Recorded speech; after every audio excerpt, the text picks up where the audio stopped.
గత పాలనలో గత 70 సంవత్సరాల్లో వినపడనంత దీని మీద గంజాయి మీద మనకి గత 5 ఏళ్లలో యువత నిర్వీర్యం అయిపోతే మా ప్రభుత్వం వచ్చిన తర్వాత వాటికి సపరేట్ టాస్క్ ఫోర్స్ ఏర్పాటు చేశాం అధ్యక్ష.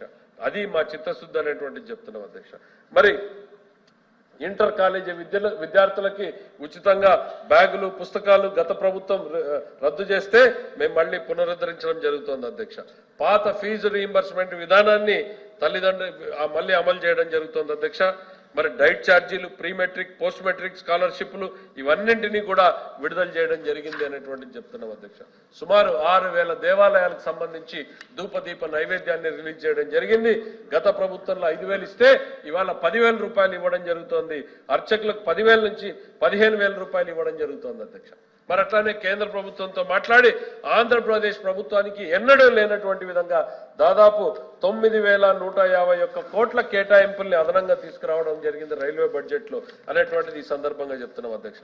అట్లానే పన్నుల వాటాని కూడా గతంలో కన్నా ఎక్కువగా 5,776 కోట్ల రూపాయలని ఈరోజు కేంద్రం నుంచి సాధించుకున్నాం అన్నటువంటి విషయాన్ని కూడా చెప్తున్నాం అధ్యక్ష.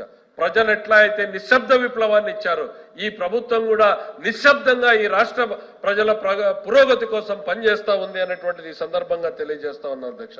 అట్లనే తెలంగాణ నుంచి 2,547 కోట్ల రూపాయలు 10 సంవత్సరాల నుంచి పెండింగ్ ఉంటే అధ్యక్ష కేవలం 4 నెలల్లో మేము కేంద్ర ప్రభుత్వ జోక్యంతో కేంద్రం నుంచి ఆ డబ్బులు మనకు వచ్చే రకంగా చేసుకున్నాం అధ్యక్ష.